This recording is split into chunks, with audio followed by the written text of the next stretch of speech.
And 3 terrorists have been killed in South Kashmir encounter, second encounter in the last 48 hours. Of course, the Indian forces combing these areas, giving no room for terror.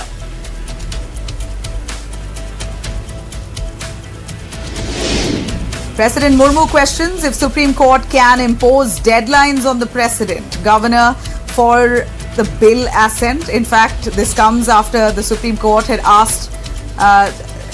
raised questions on Tamil Nadu Governor R.N. Ravi for delaying approvals on bills. The Supreme Court had said this is a grave injustice. It should be done at the earliest, while President Draupadi Murmu questioning the sanctity of this ruling by the Supreme Court. Likely to be meeting Home Minister Amit Shah as well. The governor to be meeting Amit Shah.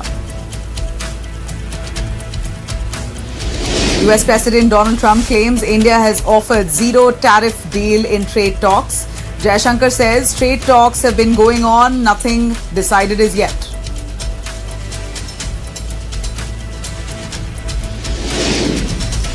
Trump says he's asked Apple CEO Tim Cook not to build factories in India unless it's for the local market. Basically saying India can handle itself. Whatever you want to do, do it in the United States. Make it in the United States so it improves our markets here.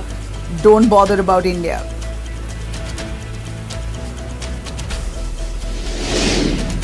After Vladimir Putin, Ukraine President Zelenskyy to skip peace talks.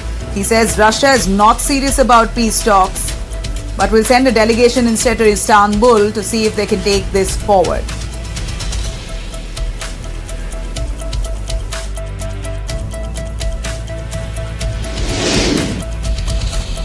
All right, let me take you through our top story. We've been, of course, taking this as our number one coverage through the day on the terror strikes that our army has carried out across parts of Jammu and Kashmir. If I can take you through the operation that was underway in Tral. Let me give you a quick sense. Post-Operation Sindoor, the Indian Army doesn't seem like it's letting up. A combined effort between the Jammu and Kashmir Police and the Indian Army. They went about combing areas of Jammu and Kashmir, which was said to be the most sensitive terror zones, leaving absolutely no room for infiltration or any kind of regrouping. Now, in a decisive crackdown, 3 terrorists were neutralized today, this morning, in Tral's Nadar village of Pulwama. And then here's the chilling part. News 9 has accessed an exclusive video here of those terrorists just minutes before they were taken down by the Indian forces. In fact, this was a joint operation by the Army and Jammu and Kashmir Police based on pinpoint intel reports. A cordon and search operation was launched at first light after input suggested that 3 heavily armed men were hauled up in the area. But before the bullets flew, one of them made a call to his mother. In fact, I'm going to play that out for you. A terrorist is said to have called his mother, mother begs him to surrender. And then he assures the mother in that video, he's heard assuring the mother that he will surrender. If at all the Indian Army comes forward, he will surrender to them. But what we hear next, as per reports, that these terrorists, when they were confronted by the army personnel, they opened fire first. They were gunned down with precision. I'm going to take you through this video. Let's listen in to this terrorist moments before he was killed speaking to his mother.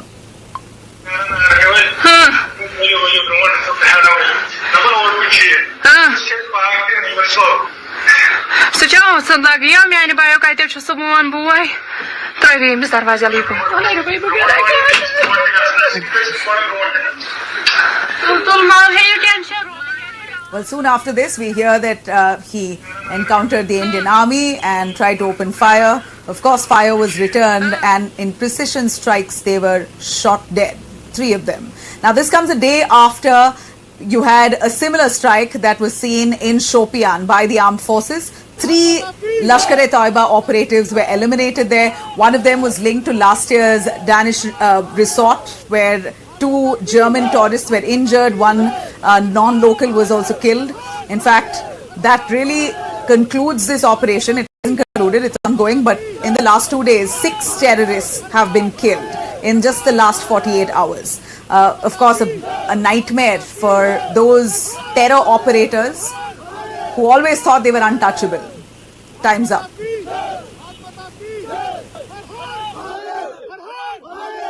Security forces got specific information regarding the movement of terrorists in that area. Accordingly, cordon was laid off, and it led to the ensuing of encounter between security forces and hold-up terrorists. So far, we have observed few bodies of terrorists. 3 bodies are observed, but operation is still going on at this moment. It will take some time to sanitize and conclude. So identities and affiliation could only be divulged only after that. All right, now let me take you through our External Affairs Minister S. Jaishankar. An extensive talk today. He spoke about how there is no room for a third-party intervention when it comes to India and Pakistan. All talks with Pakistan will be bilateral. He shuts down all the noise and cacophony around this issue. So, this basically comes after Donald Trump, the United States President, kept chest thumping about mediating peace between India and Pakistan. So Jaishankar has made it mighty clear that India's relationship with Pakistan is strictly bilateral and will stay that way. Let's hear it. Many issues have been raised. I honestly don't see the, to me things are fairly clear. So let me take this opportunity to spell out our position. One, where Pakistan is concerned, our relations, our dealings with them will be bilateral and strictly bilateral. That is a national consensus for many years, and there is absolutely no change in that consensus that dealings with Pakistan will be bilateral. All right, where that's S. Jaishankar putting to rest any illusion of any kind of foreign mediation, be it on ceasefire or on the Kashmir issue. So Jaishankar has sent this firm message on water diplomacy as well. On the Indus Water Treaty, he says that still remains suspended until Islamabad stops sponsoring cross-border terror, particularly on the Indus Water Treaty. Here's what he said.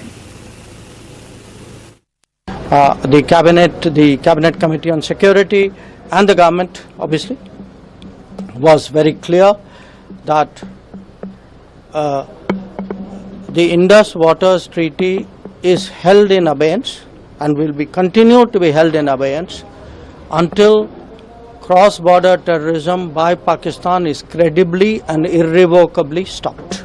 Sometimes the Kashmir issue has been brought up. Again, the only thing which remains to be discussed on Kashmir is the vacation of illegally occupied Indian territory in Pakistan occupied Kashmir. We are open to discussing that with Pakistan. All right. Now, India, of course, at this point isn't just stopping at airstrikes or counterfire. India is taking this terror crackdown global, and it appears this time a big diplomatic push and a whip that India has cracked at the UN, asking for the terror group, as we know of that to be the TRF, an offshoot of the Lashkar-e-Toiba, to be banned and to be put on the banned list under the UN. So the Indian delegation landed in New York to press for the Resistant Front, LET's rebranded arm, to be blacklisted as a UN designated terror outfit. TRF was held responsible for Pahalgam attacks, the massacre that killed 26 innocent tourists. Now, at the UN office of the Counter-Terrorism and the 1267 Sanctions Committee, India has argued that TRF is nothing but a new mask for Lashkar-e-Toiba that's already a prescribed group and must face global sanctions. So if LET is banned, then it's but obvious that TRF, which is almost a brainchild of the LET, must be on that banned list. Now, this diplomatic push, of course, comes after the successful Operation Sindoor, which entirely dismantled many of the terror hubs in Pakistan and POK. It killed over 100 militants linked to LET, JEM and Hizbul. These are terrorists and their terror hideouts that were demolished. So India taking this a step further, not just counterfire, but asking formally, diplomatically for TRF to be designated as a terror outfit. Now, as we see, the end game for India, it appears clearly, is only dismantling all the terror hub that Pakistan has unleashed.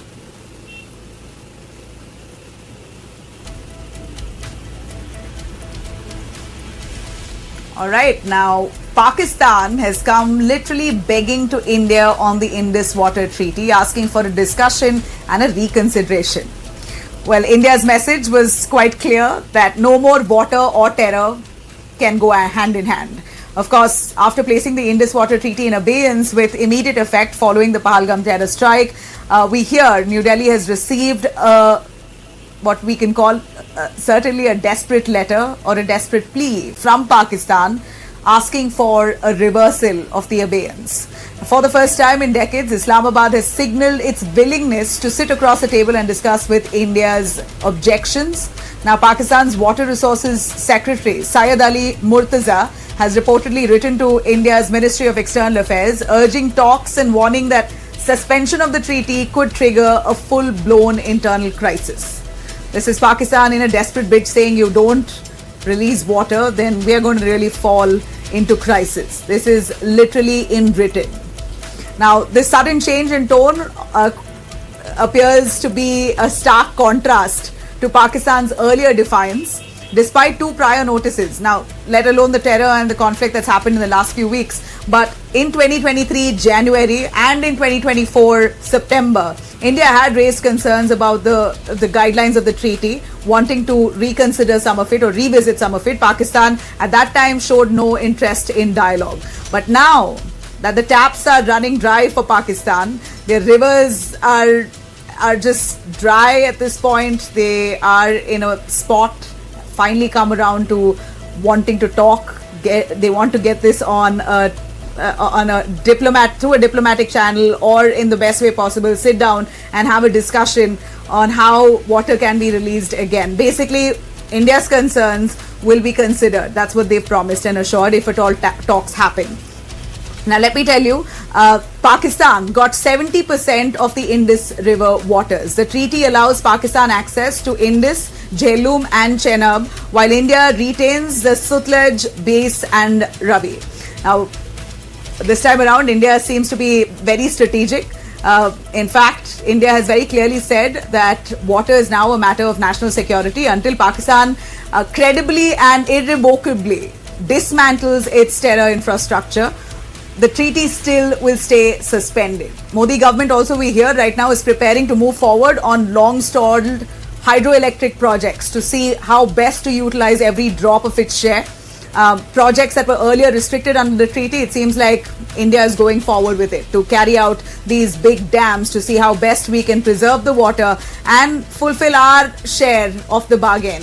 Why should India really care for what Pakistan needs or wants at this point, considering they have shown no regard to India?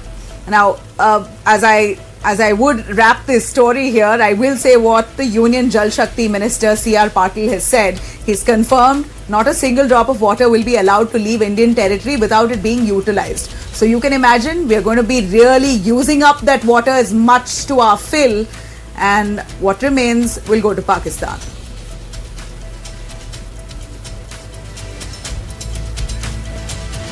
All right, now we're looking at some sense of normalcy along the border areas. Jammu and Kashmir schools were shut for long, finally now opens up. So these are the visuals after remaining shut for nearly 8 days due to cross-border shelling.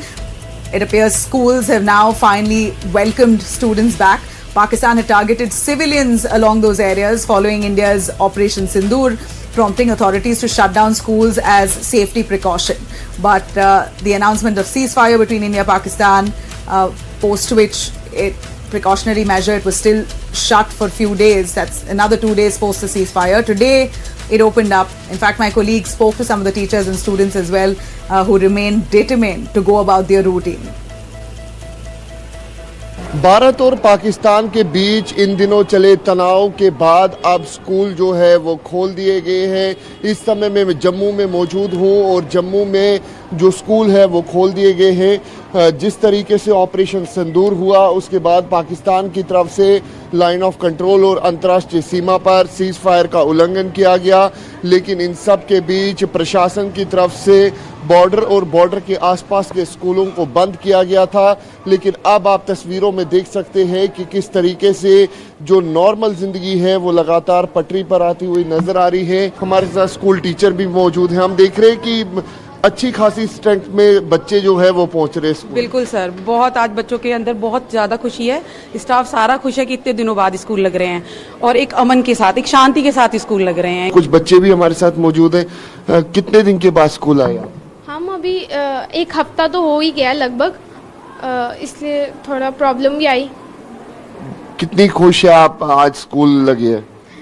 मैं खुश हूँ क्योंकि हमारी online classes तो हो रही थी, but अगर बात की जाए ऑफलाइन, उसका थोड़ा मटेरियल ज़्यादा बेटर होता है क्योंकि हम ज़्यादा पढ़ पाते हैं फोकस से। Right. Now, let me take you through the United States and their opinion about Pakistan after the India-Pakistan conflict. Reacting on the recent tensions between India and Pakistan, former Pentagon official Michael Rubin has said that Pakistan military lost very badly and Islamabad went running to try to achieve a ceasefire like a scared dog with its tail between its legs. Let's hear it.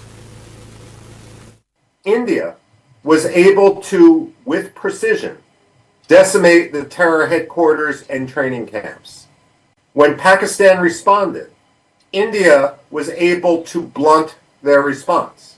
Pakistan went running to try to achieve a ceasefire, like a scared dog with its tail between its legs. And the fact of the matter is, there is absolutely no spin that the Pakistani military can put on what occurred.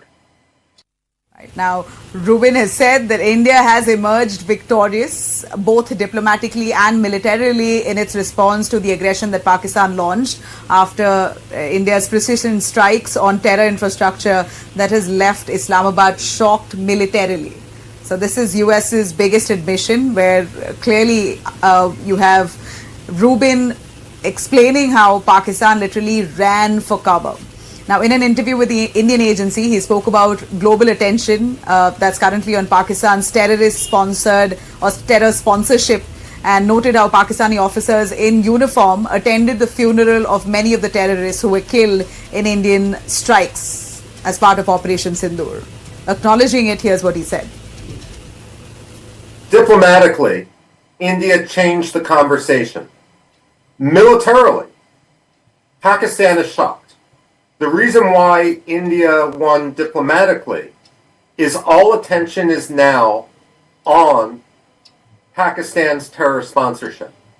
The fact that Pakistani officers in uniform attended the funeral of terrorists shows that there is no differentiation between a terrorist and a member of the ISI or the Pakistani armed forces. You had Rubin also questioning whether Pakistan Army Chief Asim Munir will be able to keep his job or not after Pakistan was caught napping when India conducted the series of precision strikes under Operation Sindoor, condemning Asim Munir for its failure. So this is United States outrightly exposing Pakistan's loss after what happened between India and Pakistan. There's a problem within the Pakistani military, both because it's a cancer on Pakistani society and because as a military, it's incompetent. And so, is Asim Munir going to keep his job? Is the ego of Pakistani generals going to trump the future strength and well-being of all of Pakistani society? Basically, Pakistan needs to clean house, but it's an open question whether they are too far gone to do that.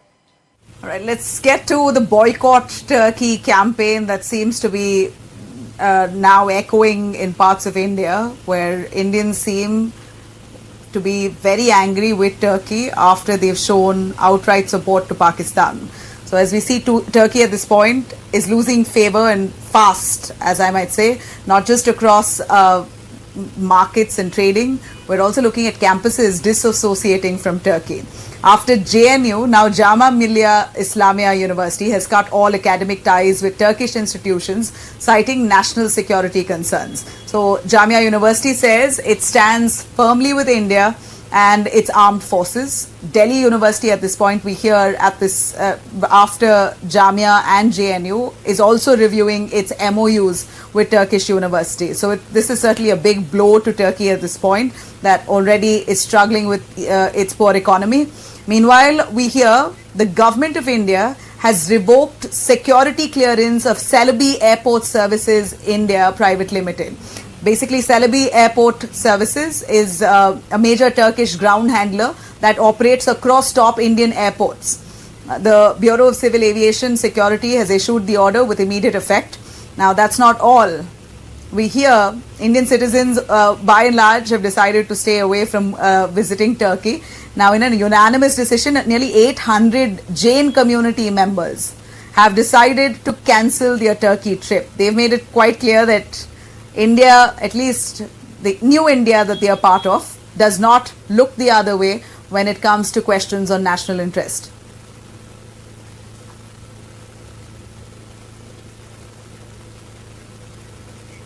All right, now if supplying drones wasn't provocation enough, now we know that Turkish President Recep Tayyip has openly shown support, declared support for Pakistan. Not the first time, yet again we saw he called Shehbaz Sharif his dear brother. An open show of support for Shehbaz Sharif, vowing to stand by Islamabad in good times or bad.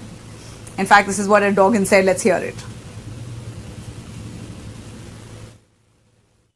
We expressed our support to the Pakistani public and the tension which reached serious levels, and in order to decrease it, we made efforts. With Brother Shehbaz Sharif, we had a phone call which was very significant. For this approach, we congratulate the Pakistani brothers and sisters. And in the next phase, we made a warning to not give in to provocations. The new calm environment reached with the ceasefire hopefully will facilitate the resolution of all issues, including the water issue. Remarks, of course, comes in response to Shehbaz Sharif, who thanked Turkey after India's fierce counter-terror operation. In fact, Erdogan doubled down, calling Turkey-Pakistan relationship as one of the finest friendships and signing off with a loud, long live Pakistan-Turkey friendship. Well, meanwhile, Indian intelligence has flagged off Turkish-made Songar drones, reportedly aiding Pakistan's security forces. Now, this we've known right from day one. It's all the more now becoming clear, more established with proof and details coming to the hands of our forces. Now, backlash has been swift. India, across platforms, we are looking at boycott Turkey trending on social platforms, boycott Azerbaijan also trending heavily across social media platforms. This is what I see extensively. Travel platforms are responding to. Make My Trip has advised against non-essential travel to Turkey and Azerbaijan. Exigo has suspended bookings to all three, Turkey, Azerbaijan and China, all those who showed support for Pakistan. Now, Clear Trip has also reported a 260% spike in cancellations to these countries. Ease My Trips founder has also joined in, calling this a complete shutdown on those wanting to travel to Turkey. This is basically them saying that they are not encouraging it. Their platform is closed for people wanting to book to this country. Now, clearly, those backing terror will not get business, and India seems to have shown Turkey its place.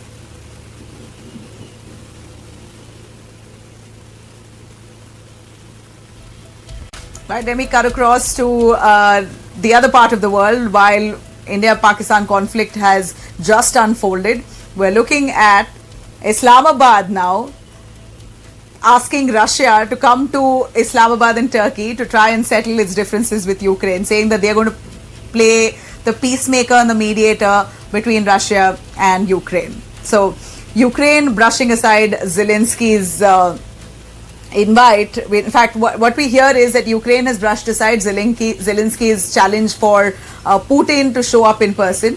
The Russian Foreign Ministry insists that it's ready for serious work, but Ukraine's president, who arrived in Turkey today, dismissed Moscow's delegates as nothing more than decorative. There's a lot of struggle between Russia and Ukraine to come to a peace talking table. Turkey wants to be that, but Ukraine claims Russia is not serious about these peace talks. They're dilly-dallying. Let's hear it from Zelenskyy. The level of the Russian delegation is not known officially to me, but from what we see, it looks more like it's on a decorative level. I think we will have a couple of hours for important talks, for very important decisions. We need to understand what kind of level the Russian delegation is, and what mandate they have, and whether they can make any decisions. Because we all know who makes decisions in Russia. Through Russia's finance ministry, what they had to say. In fact, they've insist it's ready for serious work. But Ukraine's president, who arrived in Turkey today, dismissing Moscow's delegates as nothing more than decorative. Here's what he said. Как подчеркнул российский президент, смысл этих переговоров состоит в том, чтобы прямая цитата «устранить первопричины конфликта, выйти на установление долгосрочного прочного мира на историческую перспективу». Как это было уже заявлено неоднократно, российская сторона настроена на серьезные переговоры. Российская делегация прибыла в Стамбул и готова к серьезной работе. Right, so here you had United States Donald Trump also chiming in, who said real progress can only happen if he meets Putin himself, and credited his pressure for nudging both sides to come to the talking table. Trump, being Trump, says that it's because of me that Russia and Ukraine are even considering talks. Look, nothing's going to happen until Putin and I get together, okay? And obviously he wasn't going to go. He was going to go, but he thought I was going to go. He wasn't going if I wasn't there. And I don't believe anything's going to happen, whether you like it or not, until he and I get together. But we're going to have to get it solved because too many people are dying. All right. Now, meanwhile, as tensions are sore in parts of the world, my part of the world for sure, we're looking at United States President Donald Trump saying that the United States is very close to striking a nuclear deal with Iran, claiming that Tehran has sort of agreed to all the terms and conditions that have been put in place. Now, if at all this is true, this could only mark a dramatic shift in US-Iran relations, potentially easing years of hostilities between US and Iran, unlocking all the frozen assets, reshaping power equations within the Middle East. Let's hear it. Iran has sort of agreed to the terms. They're not going to make, I call it in a friendly way, nuclear dust. We're not going to be making any nuclear dust in Iran. And we've been strong. I want them to succeed. I want them to end up being a great country. And I think we're getting close to maybe doing a deal without having to do this. There's two steps. There's a very, very nice step, and there's a violent step. I'm going to slip into a short commercial break. We'll be right back with our deep dive segment where we're going to take you through the world raising concerns about an irresponsible country like Pakistan having a nuclear weapon. A lot more on the other side. Stay with us.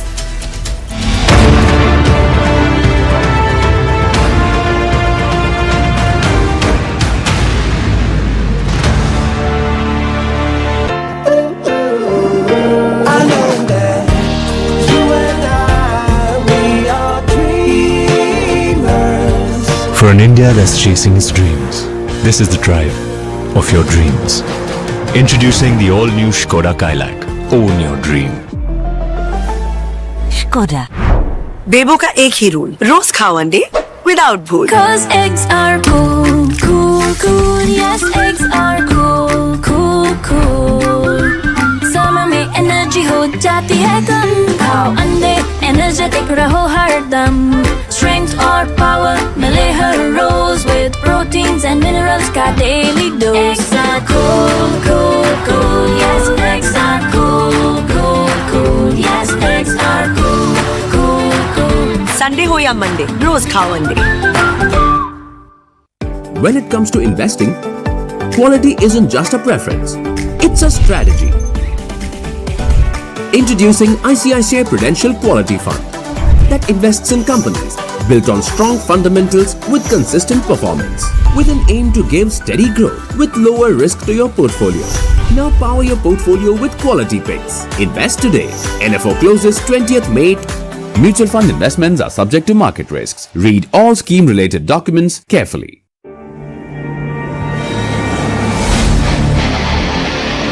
What makes a star a superstar? Is it the ability to choose the right script? Or is it about the timing? Are superstars born or made?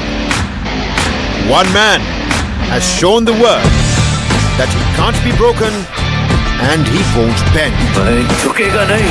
Allu Arjun, uncut, unplugged, unscripted. Decoding talent beyond borders in conversation with Barun Das.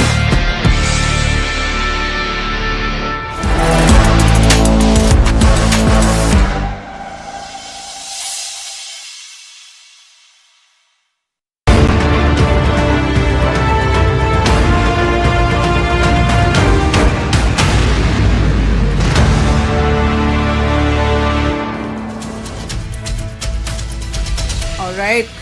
Let me take you through red flags that are now being raised of Pakistan having a nuclear weapon.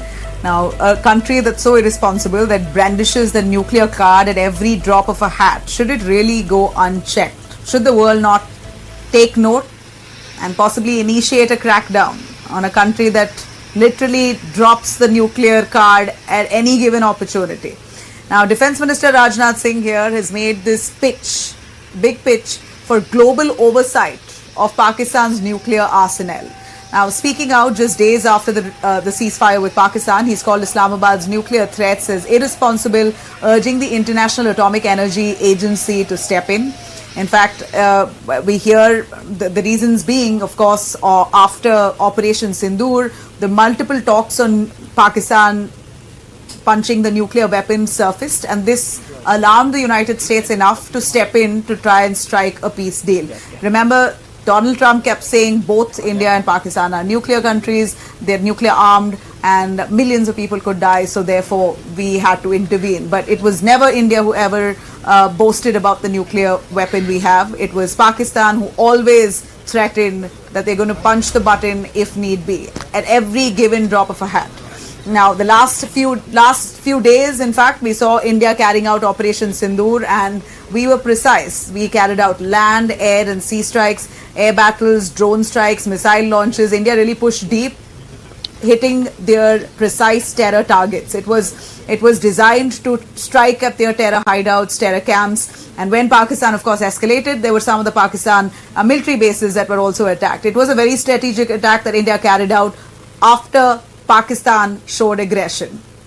Now, here's the pattern. We're looking at Pakistan threatening a nuclear war at the first sign of pressure, which is scary. Now, they had already brandished the nuclear threat that even before India carried out Operation Sindoor. So India, even much before they launched Operation Sindoor, India even spoke, Indus Water Treaty was discussed, it was set in abeyance, and that's when Pakistan flustered, spoke about it being a nuclear power and they will use it if need be. So this is a country like Pakistan who's so irresponsible with a nuclear weapon, threatening a nuclear strike at any given opportunity without considering the repercussions of it. So should the world intervene? Questions being raised, of course, about why should Pakistan go unchecked? While the world at this point is really scrutinizing the conditions for Iran to become a nuclear power, Pakistan really at this point going fully unchecked? I'm going to take you through what Rajnath Singh, our defense minister, said. पूरी दुनिया ने देखा है कि कैसे गैर जिम्मेदाराना तरीके से पाकिस्तान द्वारा भारत को अनेक बार एटमी धमकियां दी गई हैं। आज श्रीनगर की धरती से मैं पूरी दुनिया के सामने यह सवाल उठाना चाहता हूं कि क्या ऐसे गैर जिम्मेदार और रोग नेशन के हाथों में परमाणु हथियार सुरक्षित हैं? मैं दुनिया के सामने यह सवाल खड़ा करना चाहता हूं। मैं मानता हूं कि पाकिस्तान के एटमी हथियारों को IAEA international atomic energy agency की निगरानी में लिया जाना चाहिए। There you have it. Let me quickly bring in our guest, Lieutenant General A.B. Shivani, joining us, former Director General. We also have Major General Sudhakar G, Defence and Strategy expert. Lieutenant General A.B. Shivani, your take on Pakistan brandishing the nuclear weapon at every opportunity they have. Any kind of pressure put on them, even before actually going through their conventional machinery, they say we have a nuclear weapon, you see what we'll do. And they're so irresponsible and crackheads, I will openly say this, that you never know what they're capable of. They are capable of something like that, as irresponsible, because they care less for their own citizens. We do. Should there be now global scrutiny on Pakistan owning a nuclear weapon? Thank you for getting me on the show, firstly. Let me first say that the instrument of deniability and fighting the proxy war under a nuclear umbrella is a typical Pakistani signature to curtail the war and its effects as such. So there is nothing new about it. They have been doing it. What has changed now is our message to them that we are not going to bite your nuclear bluff, and act of terror is equal to act of war is going to be commensurate without any such concern. But having said that, you must understand what the the Home Minister, the Raksha Mantri, the Defense Minister, Rajnath, and the PM have been saying. Their statements have to be read in terms of the strategic messaging that is going not only to domestic but to the global community and to Pakistan. And I'd like to highlight this. Firstly, when you say security of Pakistan nuclear systems need to be under scrutiny, the message is Pakistan is not only a hub center of terrorism, but it is also an irresponsible state and a rogue state. Number two, when the PM says that we will not yield under a nuclear blackmail or a nuclear umbrella, the import of that is that please do not underestimate our response for our weakness. If you go ahead and come up again with terrorism, our response can be more escalatory. So what is the bluff that Pakistan plays up? The Pakistan has played up this bluff because they know they are conventionally inferior. So they wanted to, in the late 80s, they came up with the proxy war, death by 1,000 cuts by Zia, that policy to avoid a conventional war. And to avoid when they realize that the conventional response can come and it can be overwhelming, they came up with the aspect of nuclear buff and tactical nuclear weapons so that they curtail the response. They don't realize, I'm afraid, they don't realize that it is not in their favor. The geography of Pakistan and its strategic depth is so weak that any massive response, preemptive or reactive, will destroy the country. So they must understand as such. We may have a no first use nuclear declared draft policy, which has been there since 1999, and then CC has approved in 2003. But it is a draft policy, and the threat of use has the flexibility of a massive response. We do not, as a nation, differentiate between tactical or what they call non-strategic nuclear weapons and nuclear weapons. For us, a nuclear weapon is a nuclear weapon, and it will be responded by a massive retaliation, which will virtually, because of geography and the resources available, a triad available to India as a nation, wipe out Pakistan. Whereas they, even if they strike with a high kiloton, it will be disastrous, but it will impact possibly a state. So let's remember, no, this is a nuclear bomb. No nuclear weapons have been used after World War II, Hiroshima and Nagasaki there. So this is a game played by Pakistan, which makes it a rogue nation, which puts it under global scrutiny, and also a strategic message by India that, friend, we are not going to bite this bait, and you will be hit hard if you so dare. Back to you.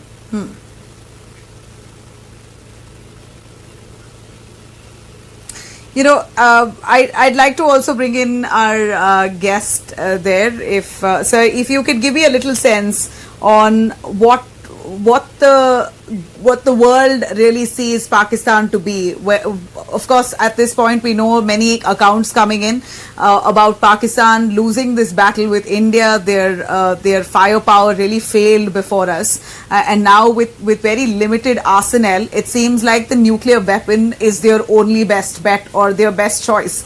I would say worst choice, but for Pakistan this is their best choice. But who's protecting Pakistan when it comes to actually owning this nuclear weapon with pride? There seems to be no condemnation coming in from countries like the United States. One would expect the world community to come together to slam Pakistan for brandishing this nuclear weaponry. Give us a little more about how the globe really views Pakistan today and their arsenal. Major General Sudhakar G. Oh, okay. Nabila, good afternoon. Yeah, good morning. Firstly, I'm sure you are aware where I'm speaking from, and compliments to the channel for having picked up the issue.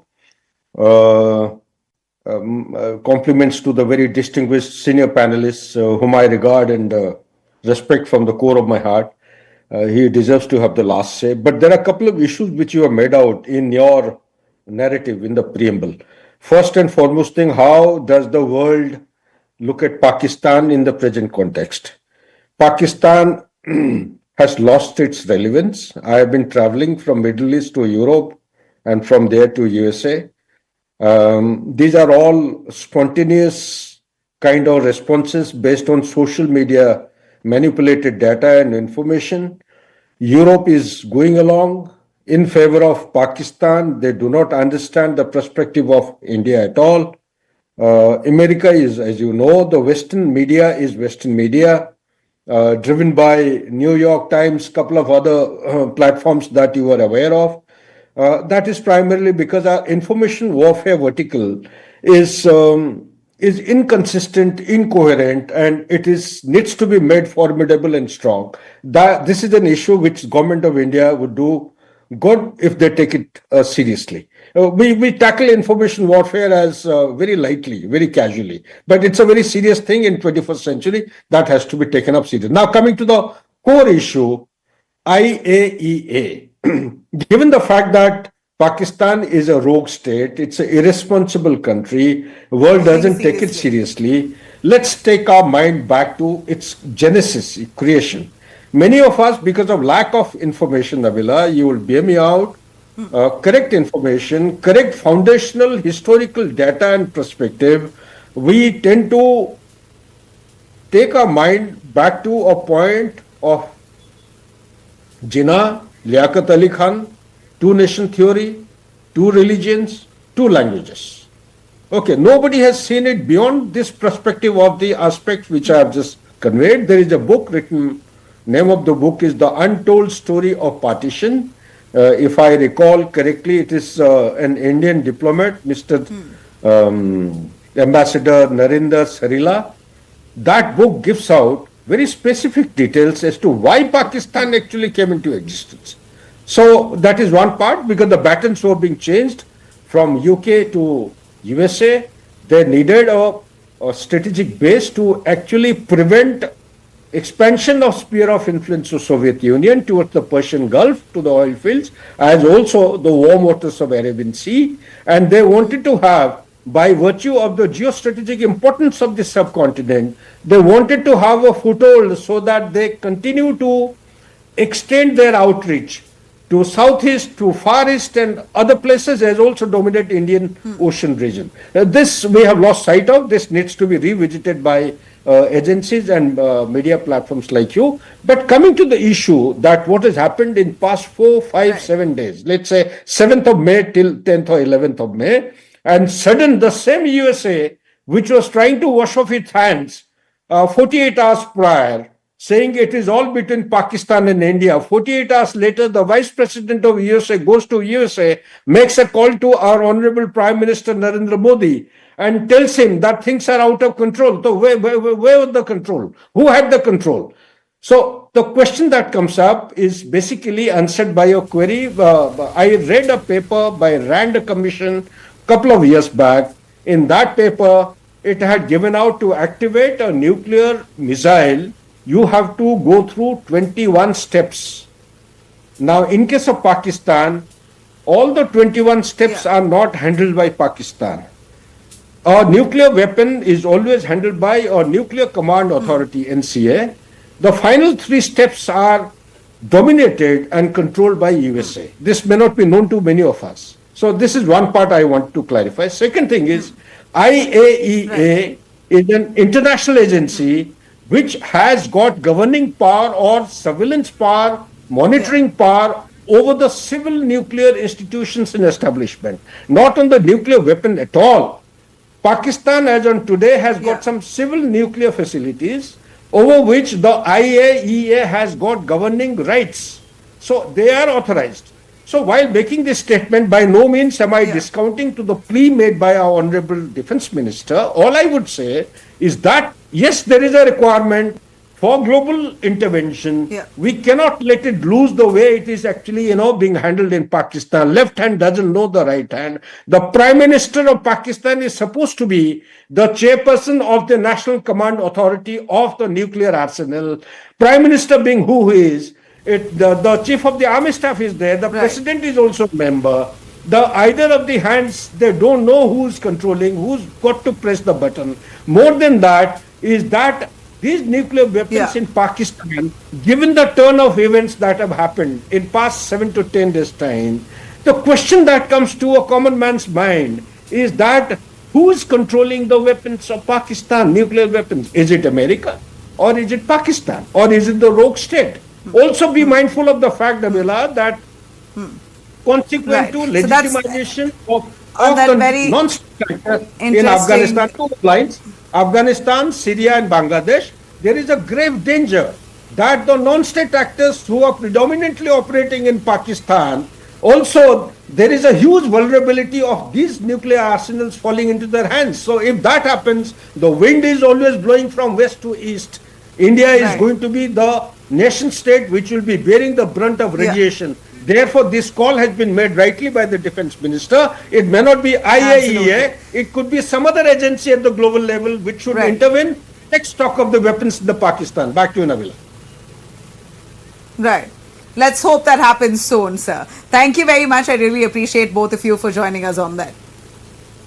All right, on a quick note, taking you through the Trump mania. He seems to be hopping countries and talking about how he was the one who really brought peace between India and Pakistan. Now, a fresh claim here of credit by Donald Trump. He's dropped this new claim saying that India has offered to remove all tariffs on American goods to avoid facing higher import duties. So this is Trump saying how he's used trade to the benefit of the United States, how he's used trade to the benefit of India-Pakistan peace talks, whatnot. So speaking at a business event in Qatar, Trump has said, and I quote, "They're literally willing to charge us no tariff." They meaning us, India. No documents of details, no confirmation, but Trump seems to be blowing the trumpet in multiple platforms. Now, this comes just days after India warned the United States of retaliatory tariff against the US over steel and aluminium duties, indicating the trade tug of war is only heating up fast. So India is among the first to begin fresh trade talks with the United States. It had discussed extensively the United States when Trump went about cracking down with tariffs. India was receptive, but looking at Trump now going about saying things of such nature, certainly unsettling and disappointing for India. Trump has also spoken to, has made a comment with regards to Apple's growing footprint in India. Trump says that Apple rather build in the United States. Why do you care for India? India can take care of themselves. So these are words coming from Donald Trump, known as India's friend. Certainly not what we'd like to see and hear of Donald Trump at this point, especially when India is hurting after the India-Pakistan conflict. India is on high alert. We needed friends and allies. Certainly not this narrative. A quick word, if I could ask our panelists here, Ambassador Jayant Dasgupta and Nirmal Abraham. Thank you very much for joining us.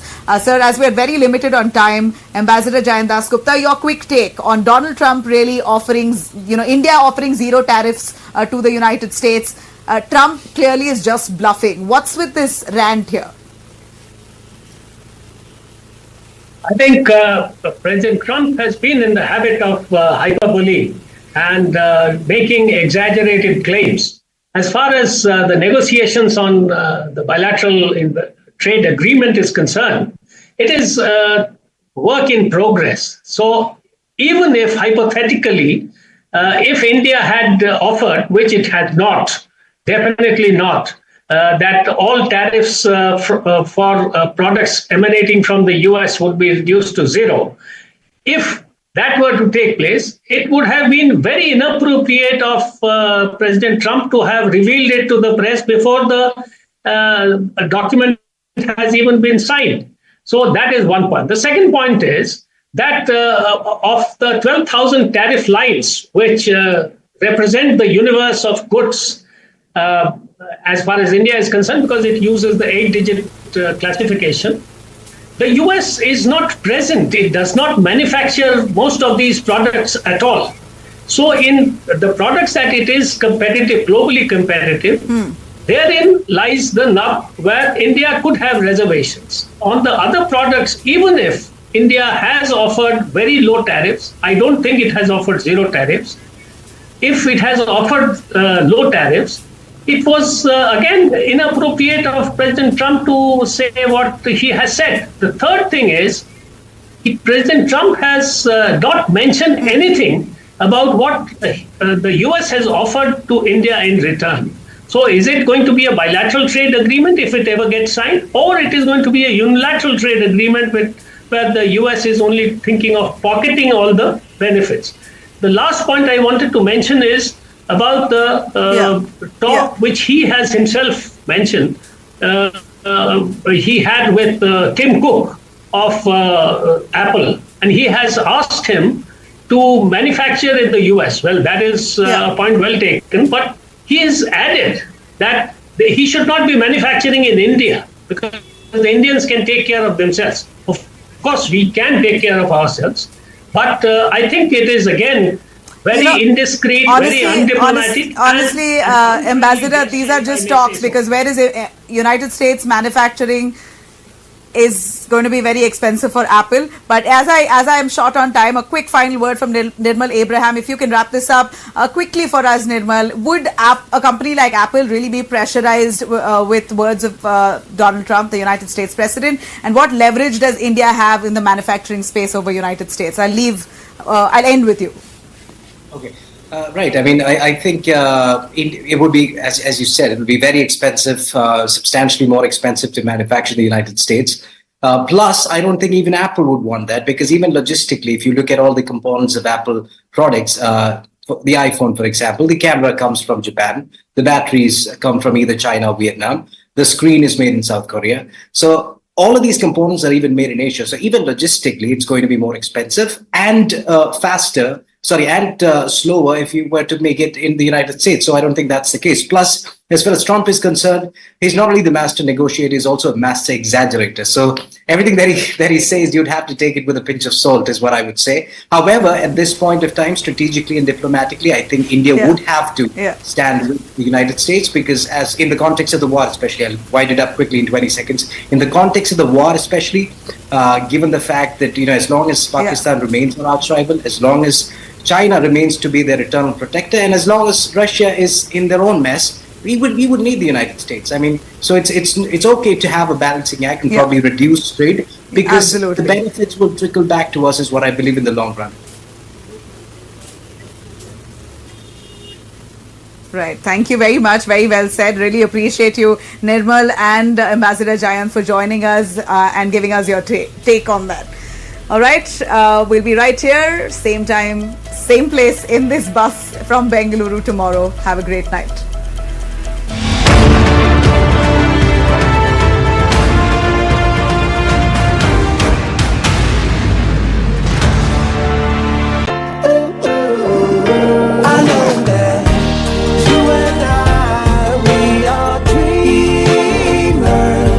For an India that's chasing its dreams, this is the drive of your dreams. Introducing the all-new Škoda Kailak. Own your dream. Škoda. बेबो का एक ही rule, रोज खाओ अंडे without भूल. Cause eggs are cool, cool, cool. Yes, eggs are cool, cool, cool. Summer में energy हो जाती है कम. खाओ अंडे, energetic रहो हरदम. Strength or power मिले हर रोज with proteins and minerals का daily dose. Eggs are cool, cool, cool. Yes, eggs are cool, cool, cool. Yes, eggs are cool, cool, cool. Sunday हो या मंडे, रोज खाओ अंडे. Three extraordinary women, 3 stories of battling the odds, 3 tales of scripting a new narrative. A supermodel who walked the ramp and walks the talk. A football star who scored for all women. And an actor who became a voice of reason. They're braving the odds, scripting a new narrative. Hear their stories of grit, gumption and glory in conversation with Barun Das.